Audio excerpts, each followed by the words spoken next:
Absolutely. So thanks everyone for joining us. Really excited to be here today on this panel on talking about how to 10x your sales. We know selling in the industry has gotten a lot tougher, started somewhere in probably almost late 2022 to early 2023, and got tougher and tougher throughout last year. And now we're coming into this year saying, all right, let's just go back to the way it was a few years ago when everybody was hiring.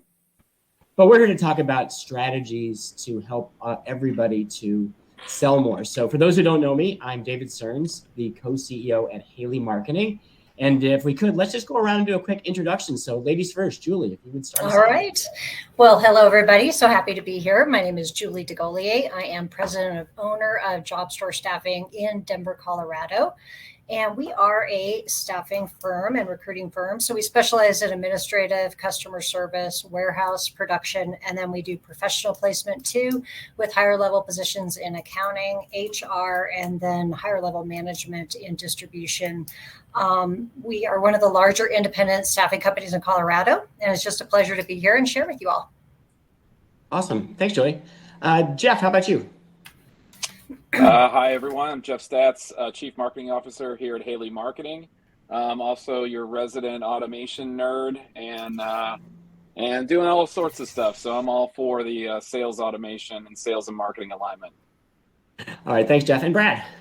Hi, I'm Brad Smith, Chief Strategy Officer with Haley Marketing Group. I've had the good fortune of working in the staffing industry for the last 20 years, helping companies develop their branding and overall marketing strategies. I work a lot in the digital space. So like Jeff, I am a digital nerd and help companies on the social side, the SEO side, the paid side, and using digital tools to get in front of their audience. All right, thanks everybody. And I guess I'll be the old school nerd, so I'll take the old school marketing techniques for 300, please. Let me just set the stage before we jump in. So we know that today, you guys, Jeff and Brad both mentioned the digital marketing and automation. There's more ways than ever to reach people, but sort of ironically, I think it's harder than ever to get people on the phone. We've got digital gatekeepers, we've got so much competitive noise, we've got remote work, we don't even know where people are going to be. And sadly, the playbook used by the staffing industry hasn't changed all that much in the last 40 years. We call, we email, we network, we drop by. And probably the biggest used and abused tactic, we reach out on LinkedIn add automation to reach out at scale on LinkedIn and spam the world. And the success rate on cold calls is less than 2.5%. But usually in times like these, the sales management playbook just says make more calls. So today's session, we're going to try to get through in the next 40 minutes or so, the ways to 10x your sales. So I'm going to challenge everybody as we're going through to think about 4 things: your sales strategy, your sales process, your sales tools, and your sales training. So let's kick it off. Julie, you're our resident practitioner here. So would you just share a little bit about what your team is seeing in the market right now? I think as far as just like the challenges for sales, what we're seeing there. Yes. Okay. We're seeing just exactly what you said, David. I mean, right now in the market, job orders are a little bit tight. I think last year we experienced with the increase in inflation, a lot of companies were preserving cash. They had more inventory on hand. So there wasn't quite as many job orders floating around like we've seen in years past. So that's been a challenge. And I think also our customers are very sophisticated. There's a lot of staffing companies out there. They know our market really well. So they want to know what we can do for them. And I think a lot of people are still doing like the howdy calls and all that kind of stuff. And that's just not effective anymore. So you really have to have a targeted approach and figure out how you can differentiate yourself. And I agree with you too. I think that the gatekeepers and where people are working is so much harder to reach people today. Yeah, thanks. So Brad, I know you've been talking with some clients about these challenges and just wanted to get your take as Chief Strategy Officer. What changes do you see that staffing companies need to make in their approach to selling? It's interesting. So I get a chance to talk with a lot of owners like Julie about some of their biggest challenges. And the one thing that I continue to hear is that my salespeople aren't doing the activities that they need to do to be successful. And I think that's a culmination of a few things. I think that there's traditionally some high turnover in salespeople in the staffing industry. But also, we haven't really had to sell that much over the last few years, maybe the last decade, a lot of orders were inbound, were coming to us. And I think people have forgotten really how to prospect. So I think targeting in general is sometimes overlooked. We need to think through what personas, what types of companies we're really going after, and then get deeper into who within the organization is that key decision maker. I think all too often people are just targeting the line manager and the CEO, the CFO, maybe risk, the head of HR. They're all involved in the sales process, but we're only keying in and targeting on one person. I think we need to reach a lot more people within the organization, but that message has to be personalized. So the message that you're sending to the CFO isn't the same message as the line manager, and it's not the same message as the head of risk. So we really need to think through who the personas are, who's in that room to make that decision, and then adjust our sales and marketing tactics and our message to be about their pain points, not just about what you're looking to accomplish. And then the other thing that I'm seeing is in some different industries, staffing now is seen as a necessary evil, or in some cases, a evil that they're trying to never use again. And I'm thinking specifically in the healthcare space. We're seeing a lot of healthcare organizations just say, I'm not using a staffing company anymore. And I think there's a way for us to rethink how we approach the market. So you might rethink your product offering. So instead of staffing, maybe you're an online platform. You provide remote workers. Maybe you go on the MSP or the RPO side. Maybe you're looking at some VMS technology or staffing as a service or project-based consulting, but really rethinking what you offer so it's not just staffing and you're not lumped in with just other staffing agencies. Thanks, Brad. Jeff, your 2 cents. What do you want to add about sales strategy? I think a lot of it is funny. It's like that the Step Brothers, where the two brothers finally become friends, and they're like, they don't know like how to hit. Like, should they handshake? Should they hug? It's awkward. And I see like CEOs wanting marketing to be involved in helping drive sales. Sales doesn't want marketing involved. There's just like they're building things in silos. Marketing isn't figuring out what sales is doing. Sales doesn't want marketing to figure it out. And so I feel like there's this kind of like awkward period where like, yeah, we can do all the right things and the alignment needs to be there. And I think this is like over the last probably year or so, there's been this sort of alignment shift of like, okay, marketing can help, let it help. But like there's expectations. There's like, we know who we want to go after. We just have to figure out where to plug marketing in. And then where the transition and the handoff to sales happens. And what do those expectations look like? So I think a lot of it's internal.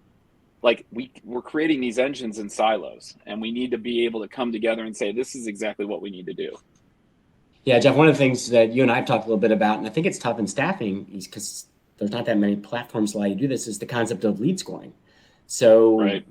Getting to see who's engaging with your content, getting to see who's engaging with your website, and at what point are they really ready to talk to sales? Because one of the things that everybody knows is that staffing is not a one-call close.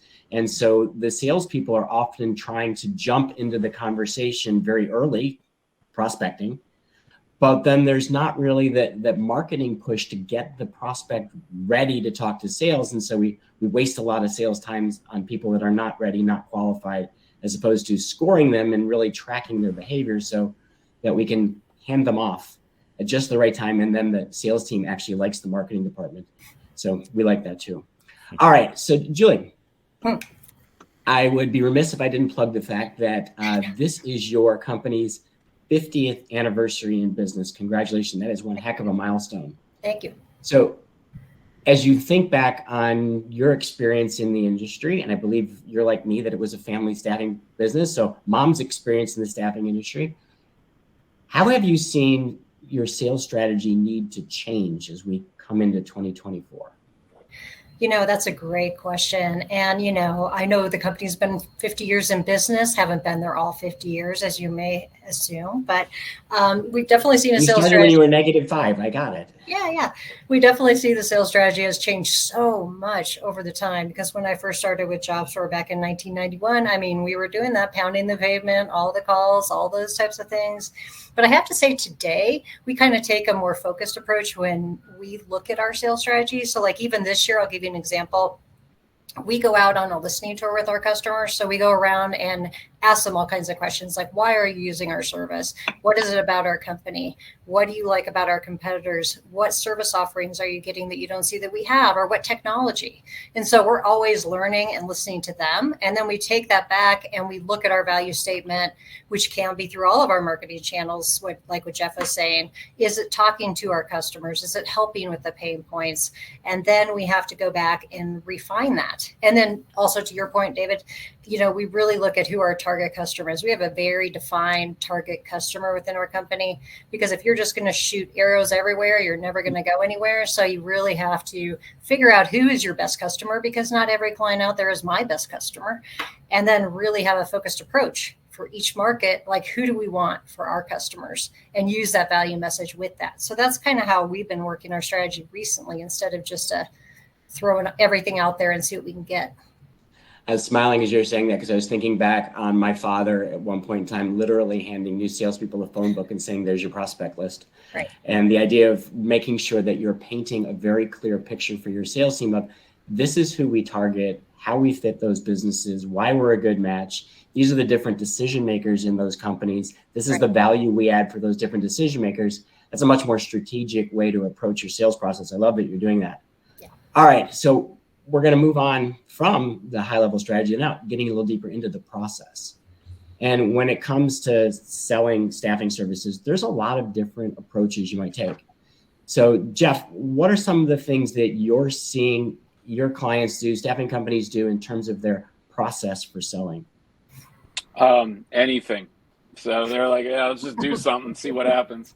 So yeah, I approach this from an automation, type of mindset. So like when I'm talking to clients, it's usually around that. So when I talk to them, there's two things that I look at, or we talk about, is how close to the revenue, like, do you focus on that sort of strategy and focus on the process, like those clients that haven't had job orders in X amount of months, looking at that and creating, and that's sort of an account-based marketing strategy or process, is where you're looking at your accounts, you're looking at your clients as a bucket, you're looking at, specific prospects, maybe it's, 50, 75, and you're creating specific marketing campaigns for them.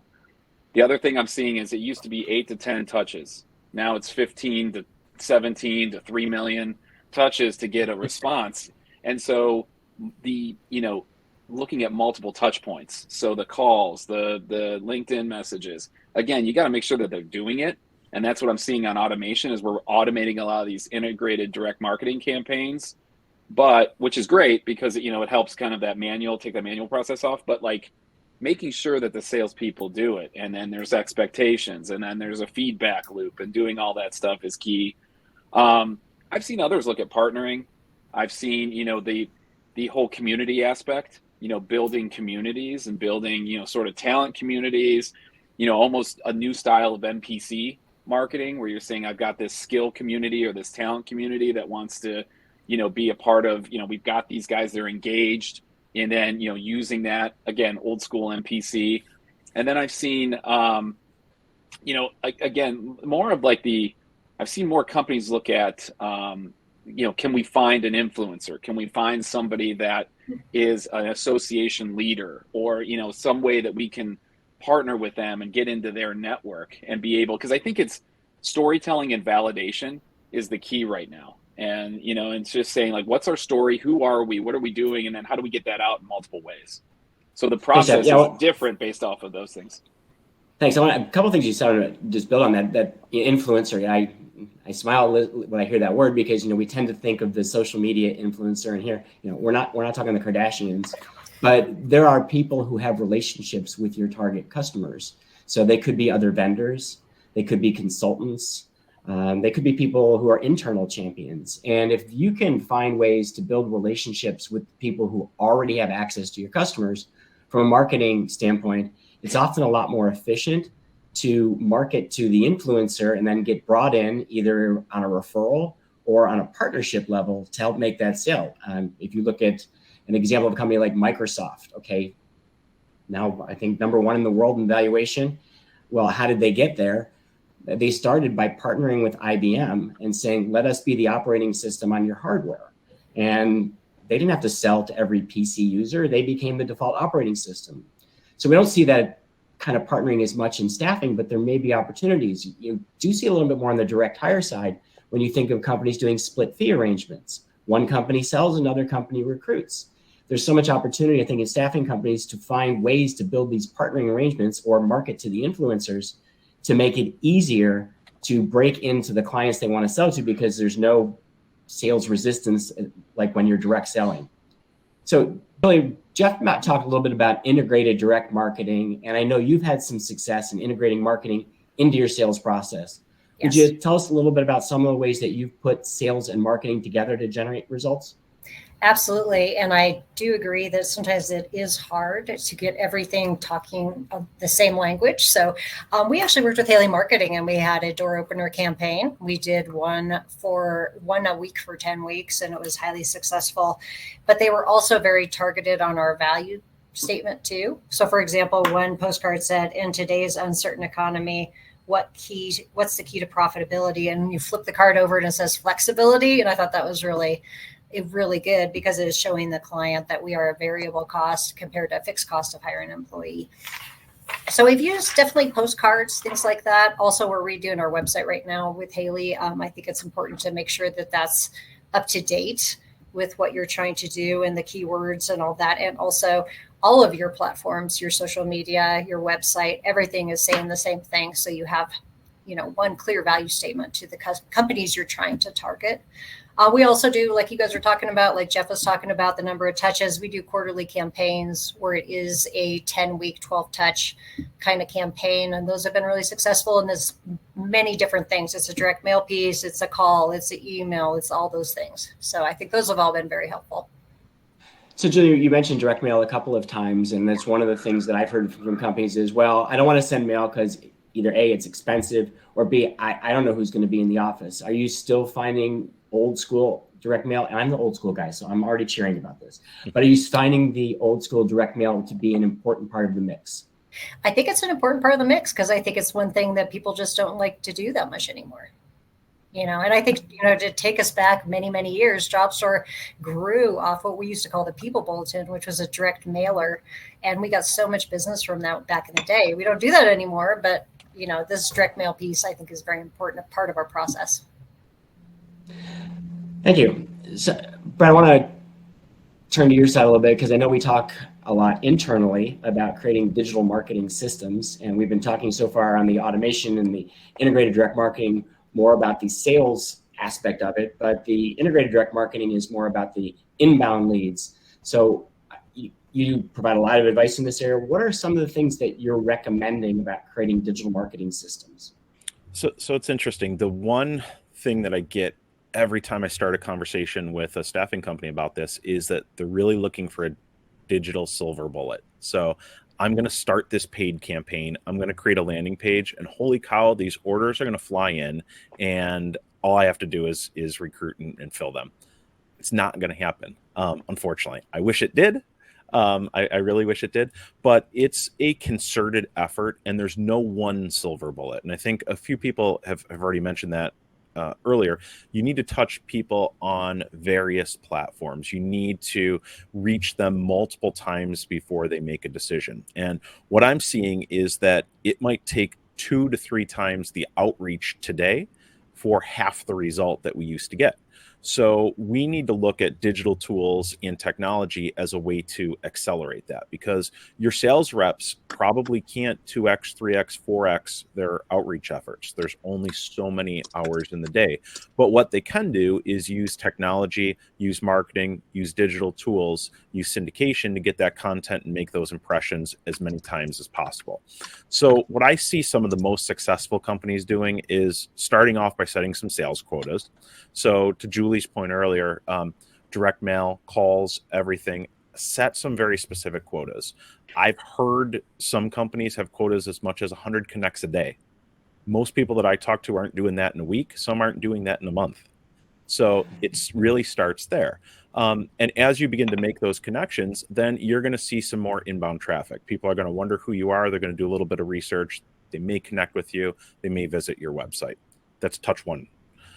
Then we need a multimedia process and approach.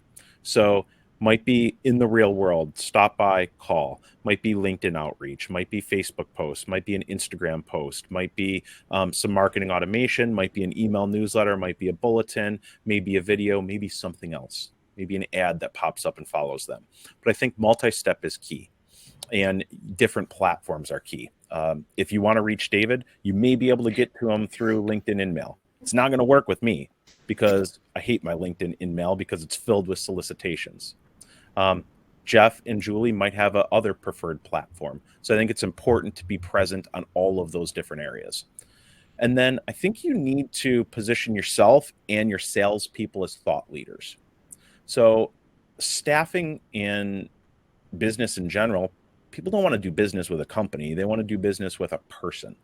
So if you can help your people build personal brands, build trust, build a consistent message, they're going to be more likely to be successful in their own sales efforts. So that could be supplying them with corporate materials, high-level content. That could be getting them to write articles, record videos, do other things to really position themselves as an expert. But if they can begin to build that trust, they're way more likely to have success when they do those cold calls, when they do those drop-bys, and they'll get to a higher level decision maker. And then to kind of wrap this up, one thing that I really love seeing is more targeted sales approach. So we'll use IP tracking that'll identify a company or an individual that visits your site. That's your salesperson's target list based on what pages they visited. Jeff mentioned earlier, you might have to have 20 to 2 million touches before somebody does business with you. Let's use remarketing ads so that when somebody does go down a path to learn more about you, you stay in front of them consistently so that when their temp doesn't show up or when somebody walks off the job, you're right there in front of them, you're top of mind, and you're the first one that they call. Thanks, Brian. And I want to follow up on a couple of things you said before I move on to some of the sales tools. So you talked about people looking for that silver bullet, and I think I couldn't agree more. Where I'm seeing it is right now in the outbound lead gen. So the companies that are going to solicit you because they're going to reach out to your market and they're going to guarantee so many appointments. So just turn it over to them and I've got guaranteed appointments. I'm not knocking them. They may work. But one of the challenges in staffing is most of our businesses work in geographic markets. So even if we're with a large national or global company, I'm probably in an office that I'm serving a city. And in that city, there's a limited number of prospects. I don't have the luxury of spamming the world in the hopes for a 0.1% conversion rate. So if I'm using those outbound high volume lead gen companies, that's part of how they work, is they play a game, a law of large numbers. And if I can get you a 0.1% and I have a big enough list to target, hey, I can deliver you a stream of leads. But in staffing, when in a city, I might have 500, 1,000, 2,000 viable prospects. If I'm trying for that one silver bullet marketing or silver bullet sales tactic and hoping that that's going to make our business grow, it's more than likely to fail. You're going to waste a lot of money because what you need to do is do what Julie's doing. Who are we going after out of that list? Because if there's 2,000 companies in Denver, Julie might say there's only 250 that are really good prospects for us. But now we're going to get really strategic about targeting them and using what Brad was talking about, that multi-dimensional approach of reaching out to get attention. But then after you've gotten attention, to retain their interest and stay top of mind so that you can get a larger percentage of them to actually have meetings with your sales team. All right, off my soapbox. So let's move on to these sales tools. And I know technology has changed the game, and I think it's digital transformation, which started pre-COVID, but accelerated maybe tenfold in the last 4 years, has really changed the game. So Jeff, you're up. What do you see as the most impactful tools to drive sales? Well, this is the 6th year of the year of automation. So, and then just throw in AI or whatever. But I mean, I think, there's a couple different, using, video, email. Those are ways, like, I'll go from like tactical all the way to strategy. Like, Loom or some of those other, where you can say, instead of typing something up nobody wants to read, put together a video email. Sometimes that cuts through the clutter. I think chat bots, if somebody's on a specific page, how do you get them to take an action? Those are, great. Again, more tactical technology to help get prospects or sales leads in. I think the whole concept of conversion funnels and lead magnets, I think that is a big way of, again, looking at prospects, and not everybody's ready to get married. You want to date a little bit. So giving them a piece of salary guide, a checklist. We're doing a couple different cool ways with clients, to basically say, okay, download this. This is what you're missing. Everybody's asking what's working, what's not, who's doing this, whatever. Put it in a checklist, they download, and then what happens after that, where it ends up as, for me, the automation side. Like, if automation's done right, it could 10, 20, 30x your sales efforts, because again, we know more touch points are needed. We know we need to stay top of mind. And so using automation, that could be your BDM. I mean, that's really, in what I'm always telling clients is re-engagement should happen in every piece of your sales funnel, from suspect to prospect, prospect to lead, lead to client, client to hopefully stay active, active to inactive. And if you have automation in each one of those, and there's different pieces, using the content that you already have, and just getting them down the funnel, or keeping them in the funnel, or taking them from inactive and dormant back to active, that is basically, you could 3x your sales team's efforts and 10x the impact. So I think being strategic with automation, and those that use automation, there are some really cool things you can do, whether it's HubSpot, Sense, Bullhorn Automation, any of the other ones that are out there, Active Campaign. But I would highly recommend it. I mean, just from an activities and effort standpoint. Thanks. One of the things that you briefly touched on was the video email, and I want to build on that with one thing you didn't mention, which is the asynchronous selling. And I'm sure everyone, when they're selling, is seeing that nobody has 15 minutes for a quick meeting. No one has free time. Everybody in every job, everywhere, feels overworked. And asynchronous selling is about one-way communication. So we've always done this. We've left voicemail messages, and we've sent email, and we can use Slack and WhatsApp today to reach out to people. I know a lot of companies are now starting to, I hate this, but they're doing it, unsolicited voicemail messages, because you can go straight to inbox on the cell phone. But at the same time, thinking about asynchronous selling, how can we make it easier for the prospect to buy?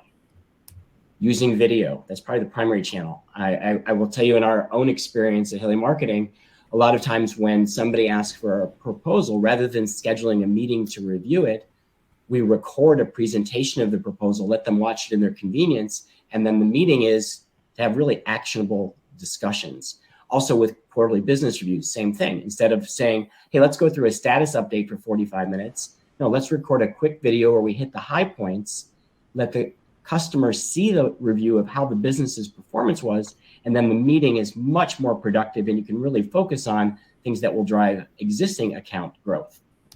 One of the things, just to lead to that with asynchronous selling, one of the best performing campaigns, it wasn't necessarily in staffing, but one of the best performing campaigns was a video email from a CEO that basically to a prospect, thanking them for going through the process, and then talking about expectations and next steps. Because the whole thing is like, what's going to happen? What do I do? Like, what you tell me what's going on, what's going to be next steps? How, like, what do I do if I say yes? And so they, when we were talking about it, we basically changed it and said, let's just put this in the sales funnel as an automated email after a meeting. And basically the close rate went up. I think it was like 45%. Because the prospect knew, like, oh my, okay, you made me feel better. Like, okay, I know exactly what's going to happen next. That's great. And with AI, you can personalize that at scale now too. Yeah. Oh yeah. It's like, never leave a call without, asking for the next meeting and booking it. I mean, that's basically, this is kind of that sort of safety net. Yeah. So for everybody who doesn't know, I know one of the fun tools we use is called Descript, where you can take a recorded video and then you can edit the text of the video and it changes the video. Super cool. All right, Brad, while we're talking digital marketing tools, anything you want to add on tools for selling? Yeah, I think we're going to see SEO become an even more vital component of inbound marketing and how people find us? I think, historically, what people used Google and other search engines for was to gather information. Now, with AI and iterative search, I think they're skipping past information gathering and they're looking for the answer. So I think we have a huge opportunity, and I'd like to kind of coin the term own the answer. That's what SEO really, I think, is going to evolve into, is owning that answer. So when people are going and searching for problems that they're facing with their workforce right now, think about all the precursors to an employer needing a temp or an employer wanting to change providers. Own the answer to how to more effectively deal with call-offs. Own the answer on how to overcome low productivity. Own the answer on how to find a temp quickly in your market. Own the answer on how to get past tardiness or morale issues or other HR concerns. So when your salespeople are out talking about what's going on in the market and what clients are facing, that's vital information. Collect that information, build content around that. Own the answer to their questions, and it's going to put you in a different category of vendor. And then I mentioned this earlier, but I think PPC, paid, is a very underused tool in the staffing industry. I think it's a great opportunity to just make sure that your ads, your brand, your message, your value, your key differentiators are front and present for people that have gone through the effort of coming to your website, looking at your services, or maybe even looking at your jobs. Huge opportunity, very low cost to run remarketing or retargeting ads. We've seen 2x the response on those people that are return visits to your website versus first-time visitors. I think every staffing company should go through their website and do an exercise we call CRO, which is conversion rate optimization. So look at the pages that people leave your site on, make sure that they shouldn't be leaving. When you get to those service pages, what's the call to action? What's the hook? What are you going to get them to do next? Improve that.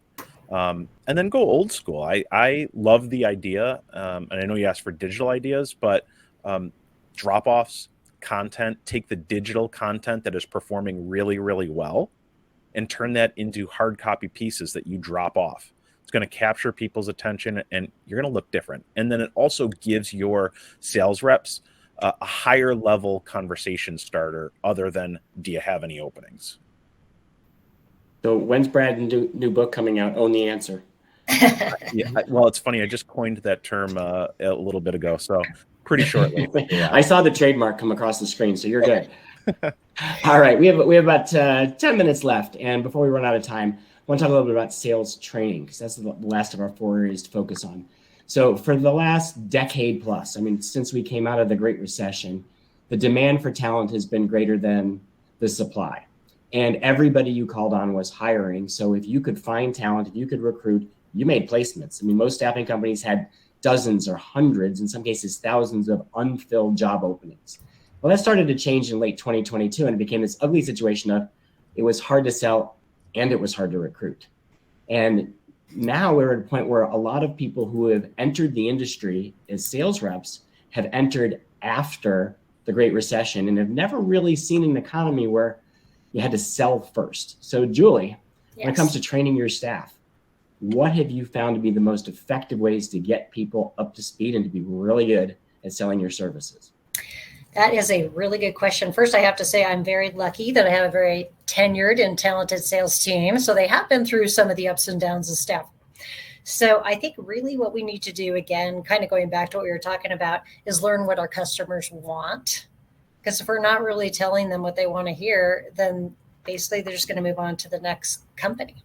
So I think just really having some active listening and not just be thinking in our head what we're going to say next, but really what they're telling us, and really collect all that information, look for trends in that information, even if it's negative information. All of that is super powerful for how we can help solve their problems. Because if we're not going to do that for them, then what value are we providing? So I think really having a clear message and really paying attention to who our real prospect is. So we kind of train on some of that stuff. We've been going back to the basics on some of that. and what is our message, how we're doing our sales calls. And then we do, like everybody else, we do the webinars and the conferences and all those types of things. I think Tom Erb is really great in our industry too. I'll give him a shout out because I think he's done a lot of good stuff. And that's who we modeled our sales campaign after, as one of his books. So. Fantastic. And we're Tom Erb fans as well. So glad to have him get the shout out here.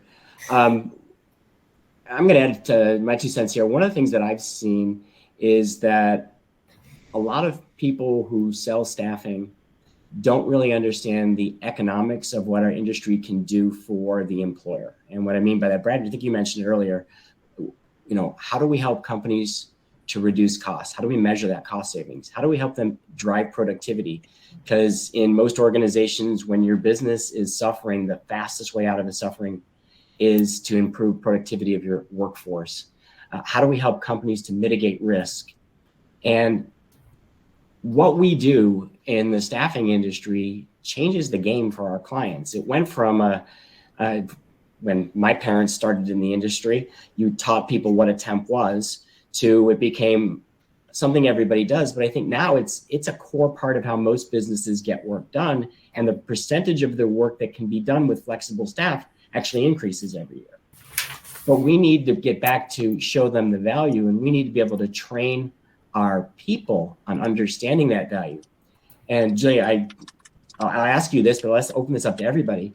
What's the best way to get salespeople to start to really understand the economic value of staffing, and then to have that same conversation with their clients? Because sometimes the HR managers don't look at it from the economic value to their business.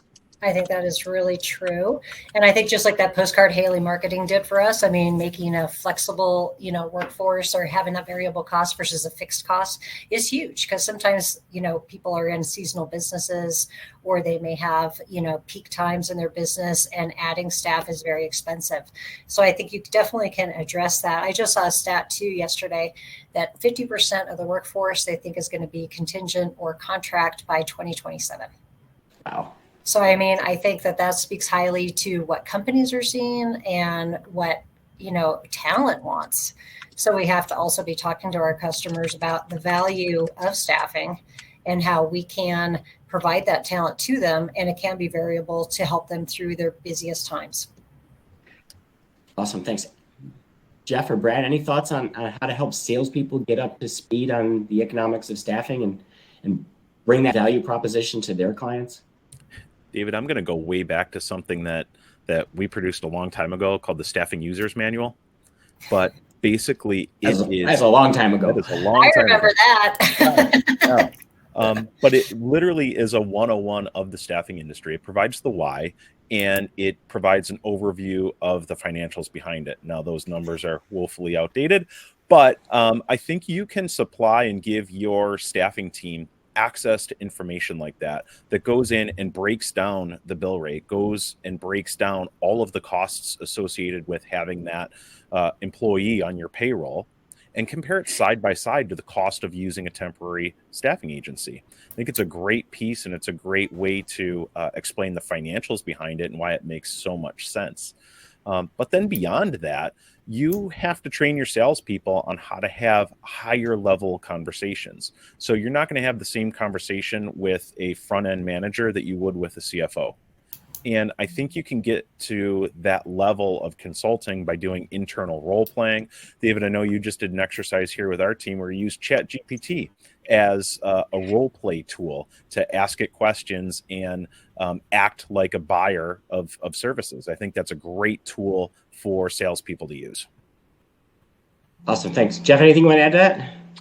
No, he's got it. I actually when I was working in staffing, I went to the CFO and asked him to break it down. Why do people work with us? And it was really great. So he broke everything down, and I learned that way. Oh, I love that. I have not heard anybody do that. So you did have something great to add there. All right. We just got the 5-minute bing. Oh, we got it twice. So let's open it up. Any additional ideas to help 10X that we haven't discussed so far? Anything that you've been itching to get out there? Stump the band.